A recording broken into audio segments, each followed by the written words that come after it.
Assalamualaikum warahmatullahi wabarakatuh. Jumpa pada pelajaran sejarah minat. Hari ini akan kita bahas tentang kerajaan Hindu dan Buddha di Nusantara untuk kelas 11 IPS.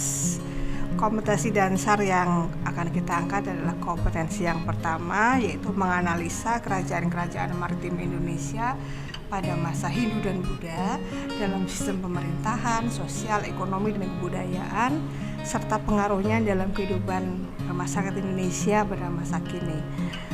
Nah, kita akan mengangkat studi ini melalui prasastinya, tidak sumber yang lain, hanya prasasti saja.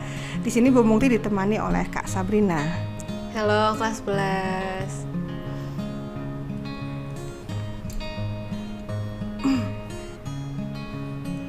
Ya, Kerajaan Kutai itu berkembang kira-kira pada abad keempat. Nah, abad keempat ini tidak tertulis dalam prasastinya, tidak ada tulisan yang menyebutkan angka 400 atau 300 berapa yang menyebutkan abad 4, nggak ada.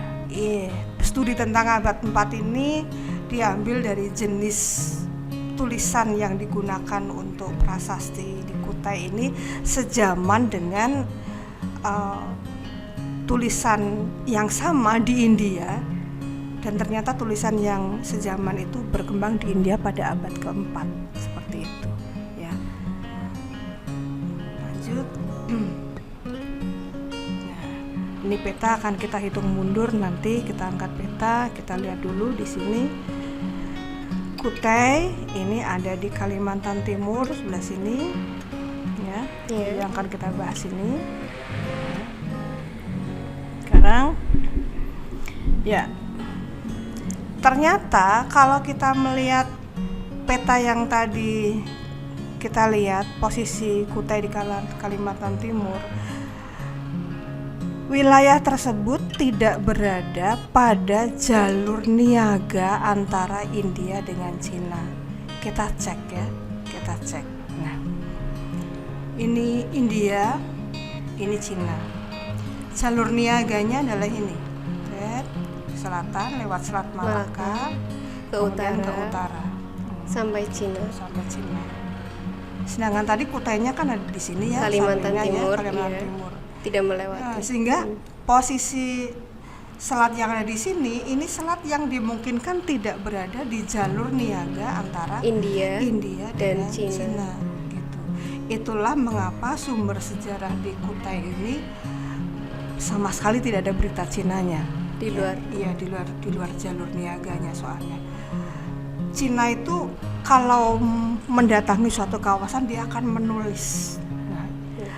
Nah, banyak sejarah-sejarah di Indonesia yang menggunakan sumber Cina, karena memang hebatnya Cina seperti itu. Kalau dia datang ke suatu kawasan, dia pasti akan meninggalkan jejaknya berupa tulisan. Ya. Kertas itu ditemukan di Cina loh, kertas.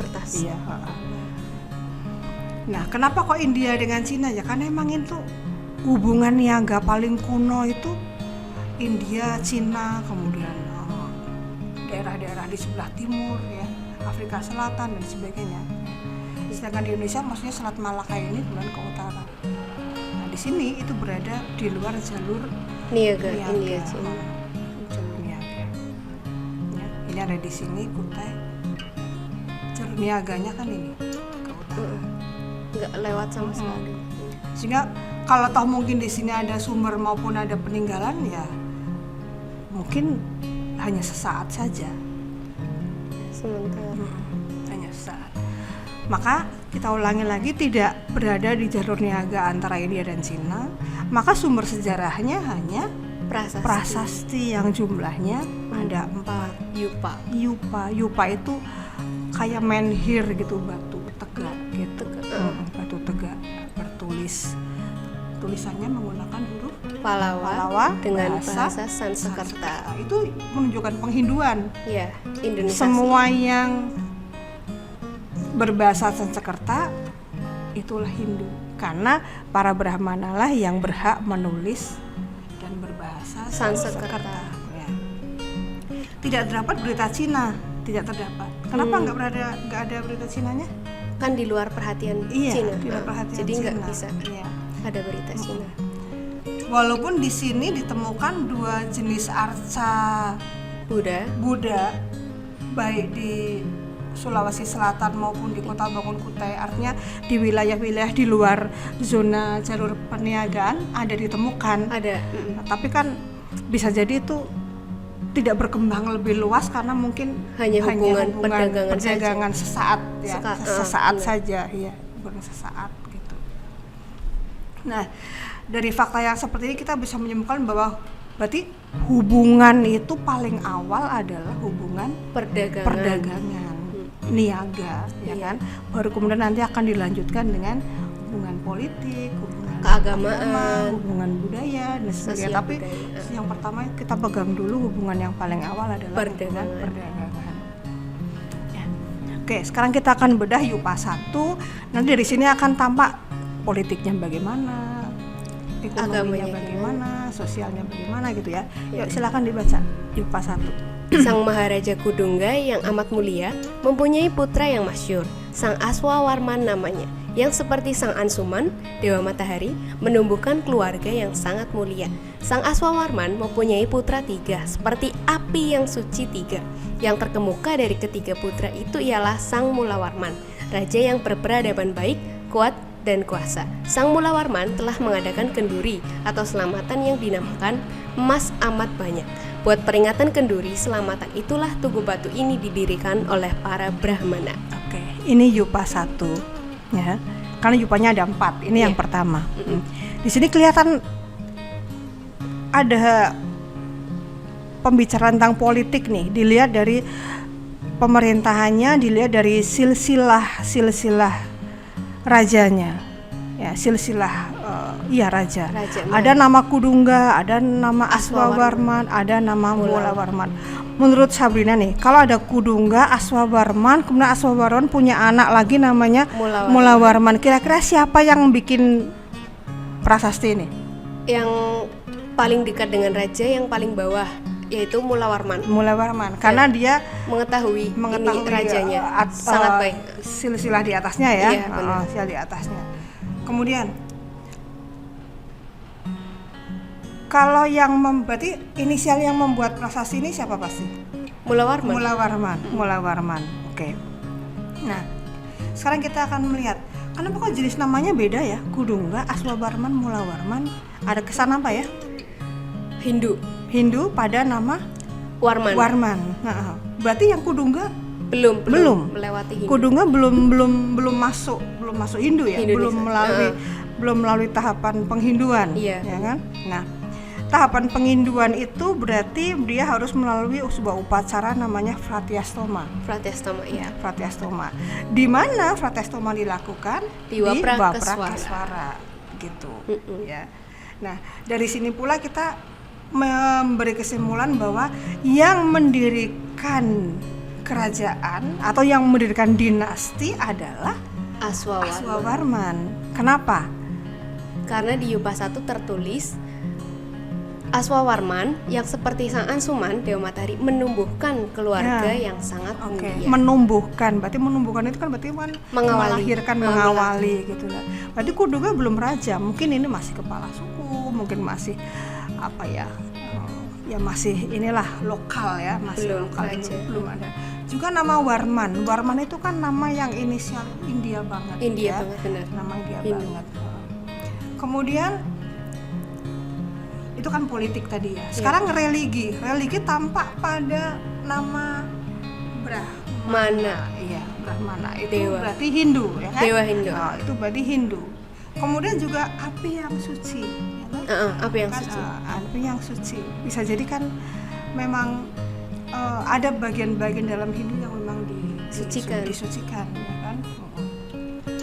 Nah, di sini tampak sekali Mulawarman itu istimewa sekali loh. Iya, benar. Kalau kita sorot berarti gimana sosial budayanya? Kita sorot aja gimana Sang Mulawarman memerintah, berperadaban baik, kuat, kuasa. Berarti kan politik ya, kalau kuat kuasa ya kan? Politik, benar.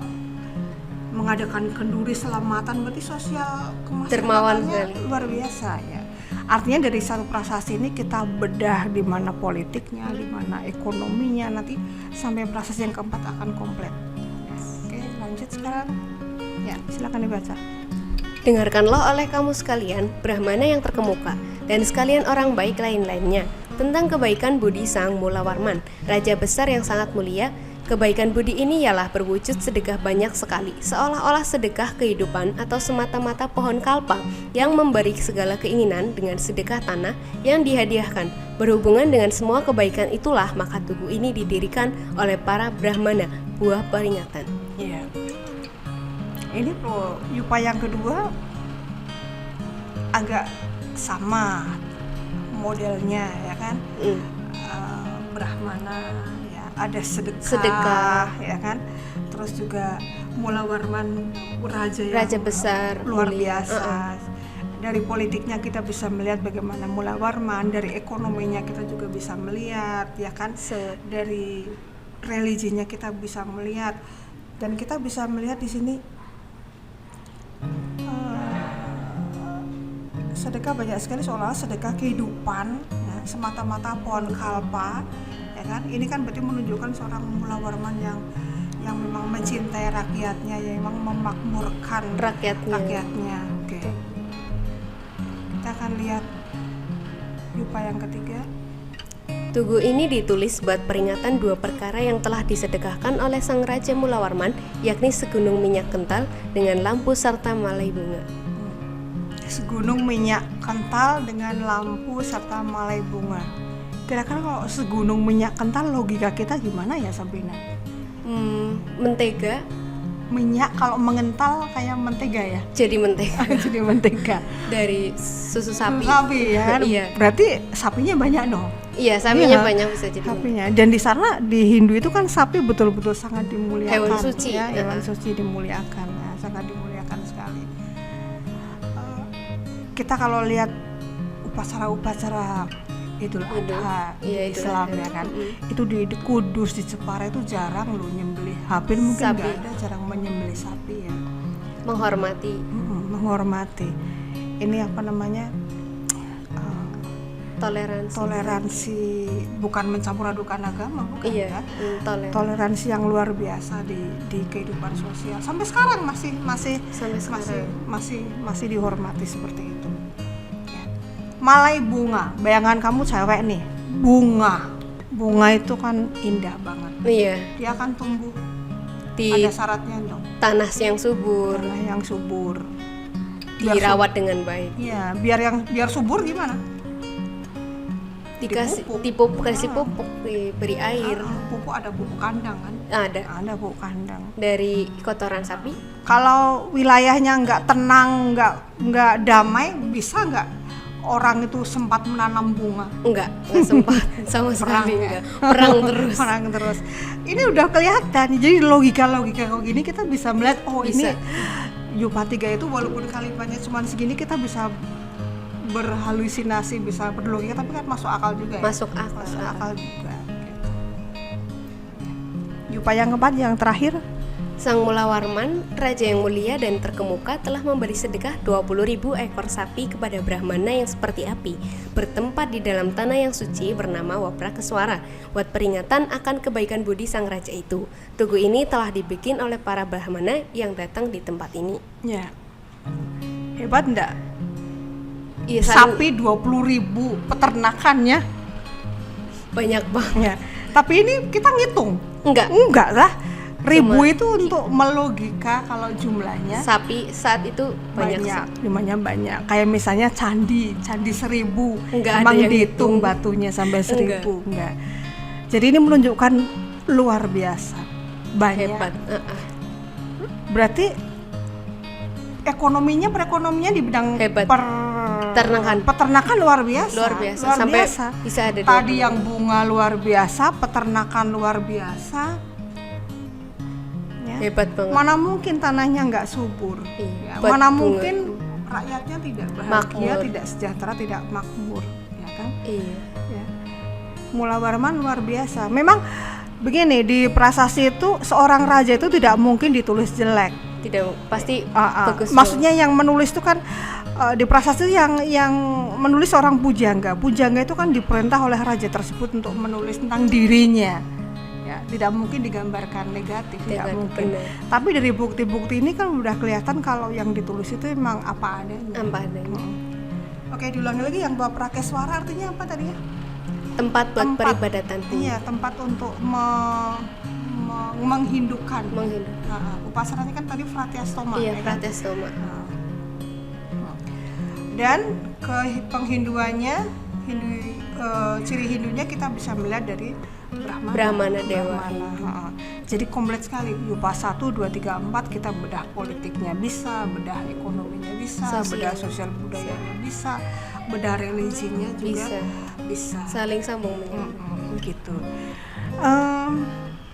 Demikian materi untuk pertemuan pertama kita kelas 11. Pertemuan yang datang kita akan sambung dengan materi yang lain masih pada kompetensi dasar 1. Terima kasih. Wassalamualaikum warahmatullahi wabarakatuh.